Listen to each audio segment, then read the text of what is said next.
Hello friends, welcome back to my channel learn with Richa. आज हम कक्षा 10वीं मैथ्स निदानात्मक कक्षाओं हेतु मॉड्यूल के चैप्टर 7 निर्देशांक ज्यामिति के पार्ट 4 में हम कुछ महत्वपूर्ण प्रश्नों को करेंगे। आइए देखते हैं। तो यहाँ पर प्रश्न है, बिंदुओं 0 0 और 36 5 के बीच की दूरी ज्ञात कीजिए। ठीक है ना। ये क्या है, किसके निर्देशांक होते हैं 0 0? ये बताइए मुझे, मूल बिंदु के, है ना। और 36 5 एक कोई दूसरा बिंदु ले लीजिए, ठीक है ना। या ऐसा भी कर सकते हो आप, बिंदुओं ये ले लिए, हम एक रेखाखंड ले लिए ए और बी, ठीक है ना। इसके निर्देशांक 0 0 और इसके ले लिए 36 5, ये हो गया, ठीक है ना। तो इसको मान लो ए 0 0 क्या ले लिया अपन ने, x1 y1, बी 36 5 इसको ले लिया x2 y2 मान लिया, ठीक है ना। अब हमें दो बिंदुओं के बीच की दूरी निकालनी है, तो ए बी बराबर क्या होगा, √ओवर x2 माइनस x1 का whole square plus y2 minus y1 का होल स्क्वायर। ये सूत्र होता है ना दो बिंदुओं के बीच की दूरी का, ये आपसे आना चाहिए। अब देखो x1 क्या कहलाएगा 0, y1 क्या कहलाएगा 0, x2 क्या कहलाएगा 36, y2 क्या कहलाएगा 5। ठीक, चलो मान रखो। x2 का मान क्या है 36, x1 का मान क्या है 0, ये वर्ग लगाना मत भूलो। y2 का मान क्या है 5, y1 का मान क्या है 0, ये हो गया। अब 36 में से 0 गए, क्या है 36 का वर्ग धन 5 का वर्ग, 5 में से 0 जाएंगे 5 आएगा ना। अब देखते हैं 36 का वर्ग, तो 36 का वर्ग क्या होगा, आपसे निकालते बन जाएगा ना, 36 गुणे 36 कितना आएगा 1296 धन 5 25। चलिए इसको जोड़ते हैं, तो क्या होगा, हम जोड़ेंगे तो 6 5 11, एक बचा 9, 3 12 की 2 हासिल 1, 2 और 1 3, 1 1321, है ना। तो ये क्या हो जाएगी, अतः 0 0 व 36 5 के बीच की दूरी क्या होगी, √ओवर 1321, ठीक है ना। यही हो जाएगा हमारा आंसर। अब हम अगले प्रश्न की ओर बढ़ते हैं। चलिए, बिंदुओं ऋण 5 7 और ऋण 1 3 के बीच की दूरी ज्ञात कीजिए, ठीक है ना। ऋण 5 7 और ऋण 1 3, ठीक, कुछ नहीं, तो आप सबसे पहले बिंदु एक रेखाखंड बना लो, ठीक, ए और बी, ठीक। आप ऋण 5 7 और ऋण 1 3 ये ले लिए। अब इसको हम क्या मान लेते हैं, माना कि ए ऋण 5 7, ठीक है ना, क्या हो गया x1 y1 मान लिया, ठीक। बी ऋण 1 3, इसको क्या मान लिया x2 y2, ठीक है ना। अब हमें क्या निकालनी है, बीच की दूरी, तो दो बिंदु ये हो गए, दो बिंदुओं के बीच की दूरी का सूत्र क्या होता है, ये तो आपसे आता होगा, क्या होता है, √ओवर x2 माइनस x1 का whole square plus y2 minus y1 का होल स्क्वायर। मान रखो x2 क्या है, हमने पहले वाले बिंदु को क्या माना है x1 y1, दूसरे वाले को x2 y2, है ना। और पहला जो निर्देशांक रहेगा क्या कहलाता है, x का, दूसरा y का, है ना। तो ये हो गया x1, ये हो गया y1। अब यहाँ पहला x का, दूसरा y का, x2 y2, ठीक है ना। ये आपको क्लियर है, ये मैंने अपने इंट्रोडक्शन पार्ट में भी आपको समझा दिया, आप जाकर देख सकते हैं। तो क्या हो जाएगा, x2 कितना है ऋण 1, x1 कितना है ऋण 5, और यहाँ भी ऋण है, तो ऋण ऋण क्या हो जाएगा धन, ठीक, समझ में आया ना, धन। y2 कितना है 3 और y1 कितना है 7, ये हो गया। यहाँ देखिए x2 कितना था ऋण 1, ये लिख दिया मैंने, x1 कितना था ऋण 5, और ये सूत्र का भी है, तो ऋण ऋण क्या हो गया, इसलिए धन, समझ में आया ना। अब 5 में से 1 गए 4 धन, 7 में से 3 गए 4 ऋण के, लेकिन तो 4 चौके 16, 4 चौके 16, कितना हो गया 32। चलो 32 के क्या होते हैं, अभाज्य गुणनखंड निकालो। 32 के गुणनखंड तो क्या होगा, 2 दूनी 4 दूनी 8 दूनी 16 दूनी 32, ये आपसे निकालते बनता होगा। चलो कितने का जोड़ा बना है ना, 2 की घात, आप ऐसा भी निकाल सकते हो डायरेक्ट, क्या हो जाएगा 1 2 बाहर, जोड़ा बनाओ 1 2 बाहर, फिर ये दूसरा 2 बाहर और 1 तो निकलेगा नहीं, क्या हो जाएगा 4√2। कितनी हो जाएगी दो बिंदुओं के बीच की दूरी, 4√2। ठीक है, अतः बिंदुओं ऋण 5 7 व ऋण 1 3 के बीच की दूरी क्या है, 4√2 है। ये आंसर हो जाएगा, बनेगा ना। अब देखते हैं अगला प्रश्न है, वृत्त के केंद्र के निर्देशांक ज्ञात कीजिए यदि व्यास के सिरे के निर्देशांक ऋण 3 4 और ऋण 5 6 है। वृत्त के केंद्र के निर्देशांक निकालना है, तो सबसे पहले तो हम वृत्त पर व्याप्त करते हैं, वृत्त बना लेते हैं, ठीक है ना, ये हो गया, ठीक, वृत्त हो गया। अब व्यास, व्यास क्या कहलाता है, जो वृत्त के केंद्र से होकर जाता है, वृत्त के व्यास क्या कहलाता है, जो वृत्त के केंद्र से होकर जाता है। जरूरी नहीं है मैंने ऐसा बनाया, आप ऐसा भी बना सकते हैं, जैसा आपको बनाना है, ठीक है ना, लेकिन वो किससे होकर जाना चाहिए, वृत्त के केंद्र से, ठीक है ना। व्यास क्या कहलाता है, जो जीवा वृत्त के केंद्र से होकर जाती है वो क्या कहलाती है, व्यास कहलाती है। ठीक, अब हमने दे दिया इसके सिरों को ए और बी, इसके केंद्र को दे दिया ओ। ठीक, अब सिरे के निर्देशांक तो लिख लो ऋण 3 4 और ये क्या हो गया ऋण 5 6। सिरे के निर्देशांक यही कहलाएंगे ना, सिरे तो यही होंगे ए और बी। ठीक, तो आप लिख लीजिए, माना कि ए क्या, ए ऋण 3 4, इसको क्या मान लेते हैं हम, x1 y1। ठीक, p ऋण 5 6 x2 y2, ये तो आ गया होगा समझ में।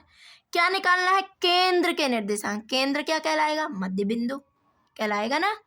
तो केंद्र के निर्देशांक क्या होंगे, हमने मान लिया केंद्र ओ, ओ के निर्देशांक हमने, ओ के निर्देशांक ओ एक्स वाई क्या करना है,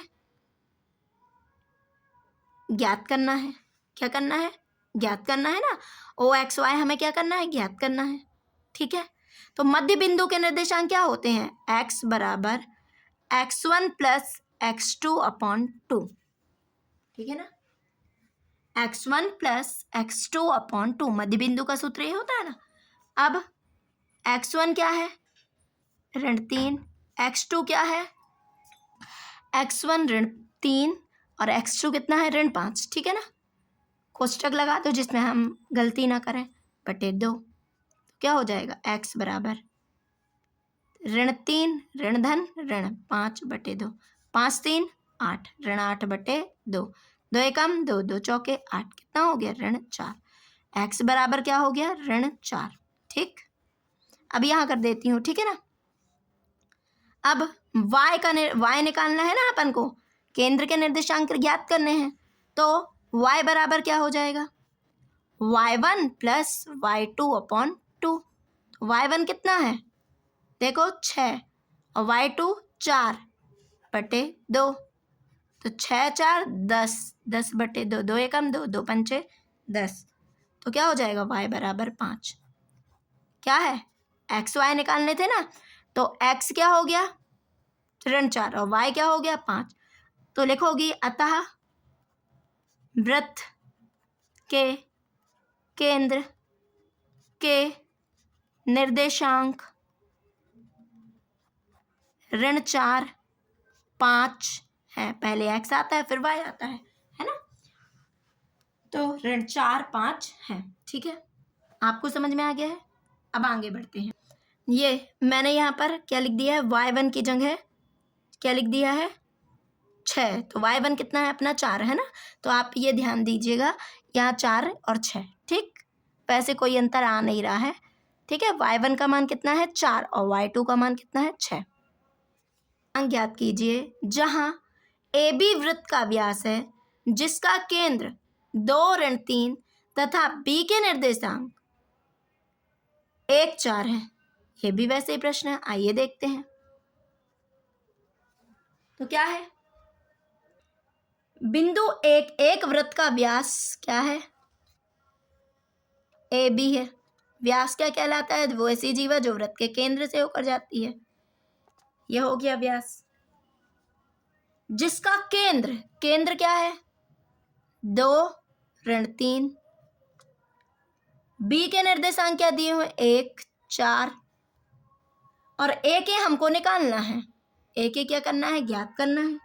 तो ए को अपन x1 y1 मान सकते हैं ना। तो आइए देखते हैं। सबसे पहले लिखेंगे माना कि एक के निर्देशांक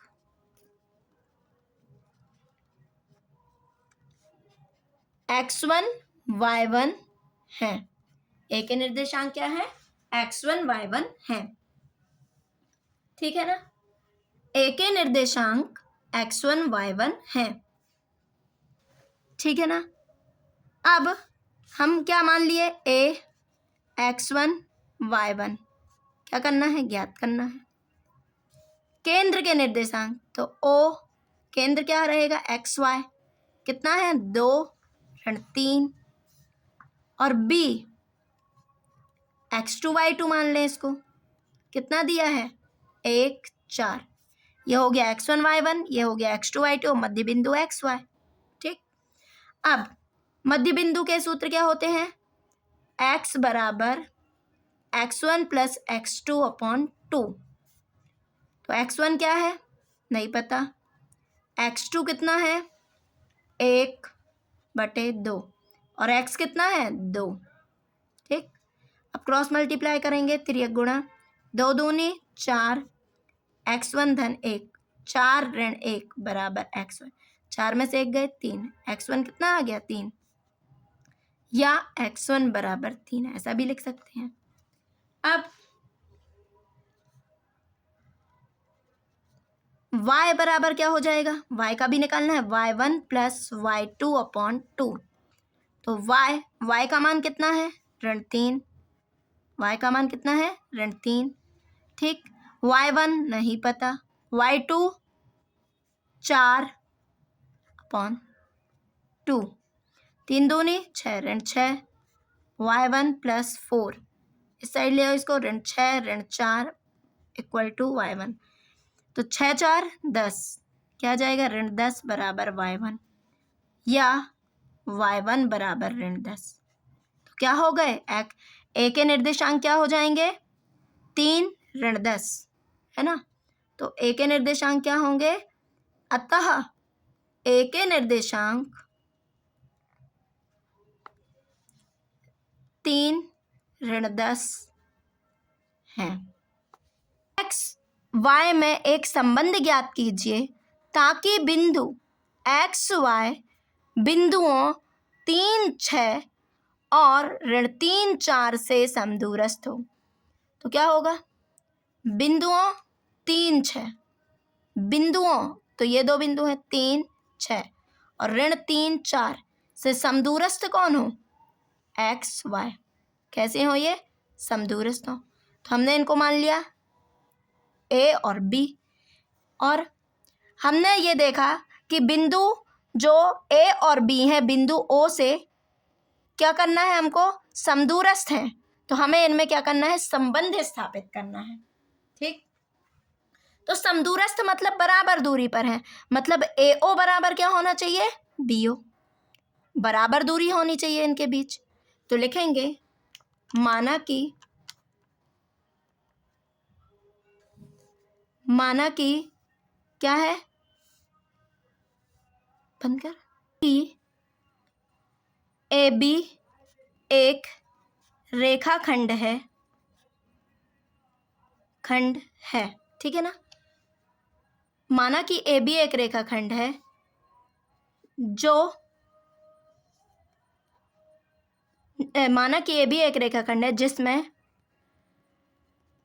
बिंदु ए व बी बिंदु ओ से समान दूरी पर स्थित है, समान दूरी पर स्थित है। ठीक है ना। हमने क्या मान लिया कि ए बी एक रेखाखंड है जिस पर एक बिंदु ओ है ना, जो बिंदु ए और बी बिंदु ओ से क्या है, समान दूरी पर स्थित है। तब क्या हो जाएगा, प्रश्नानुसार बोल रहा है ना कि समदूरस्थ है। ठीक है ना। एक्स वाई में एक संबंध ज्ञात कीजिए ताकि बिंदु एक्स वाई बिंदुओं 3, 6 और ऋण 3, 4 से समदूरस्थ है। मतलब ए ओ बराबर क्या हो जाएगा, बी ओ। एक्स वाई जो है बिंदु ए और बिंदु बी से क्या है, समान दूरी पर स्थित है। तो क्या हो जाएगा, प्रश्नानुसार ए ओ बराबर बी ओ। तो दो बिंदुओं के बीच की दूरी है ना, तो अपन ने इसको मान लिया x1 y1, इसको मान लिया x2 y2।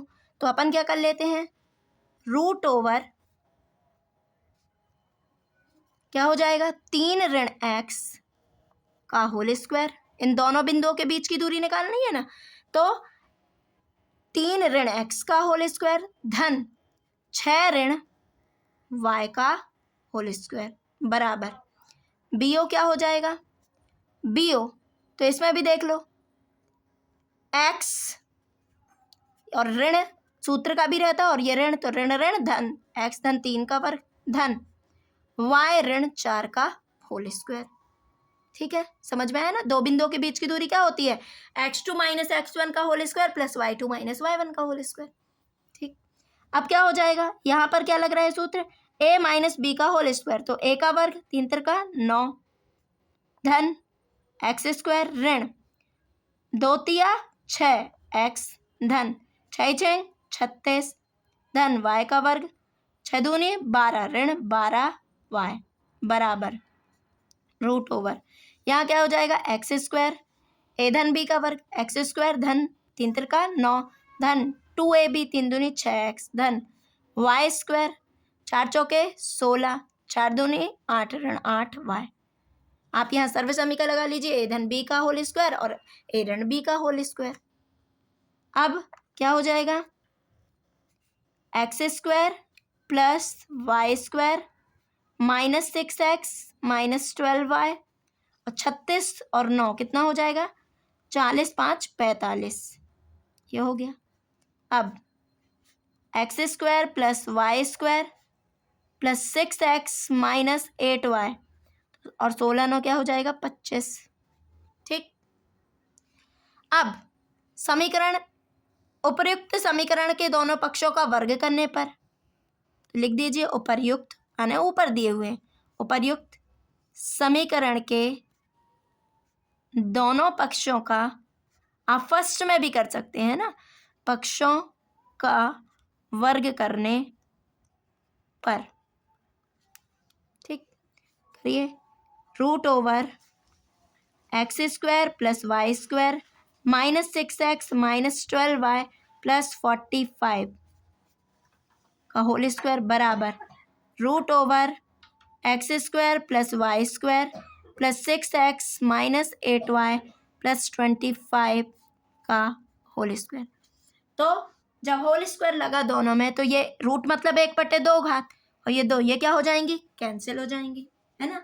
तो क्या बचेगा अपने पास, X square plus Y square minus 6x minus 12y plus 45 बराबर X square plus Y square plus 6x minus 8y plus 25। ठीक है ना।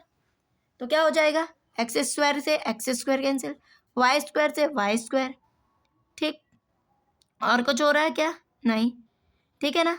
अब देखो, अपन यहाँ इनको इस साइड ले जाएं, 45 ऋण 25 बराबर 6x माइनस 8y। अब ये इस साइड आएगा तो प्लस 6x प्लस 12y। ठीक, अब यहाँ पर देखते हैं क्या हो जाएगा, 45 में से 25 गए, कितना आएगा, 20 बराबर 6 में से 6 6 12x और क्या हो जाएगा, 12 में से 8 वाई जाएंगे, 12 वाई में से 8 वाई जाएंगे, कितना आ जाएगा 4 वाई, और वो भी धन के। ठीक, अब इन समीकरण के दोनों पक्षों में 4 का भाग दे दो, क्योंकि 4 कॉमन है ना, 4 पंचे 20, 4 तिया 12, 4 है ना, क्या हो जाएगा 4 पंचे 20, 4 तिया 12 धन y, या 3x + y = 5। ये हो जाएगा क्या, संबंध। ठीक है ना।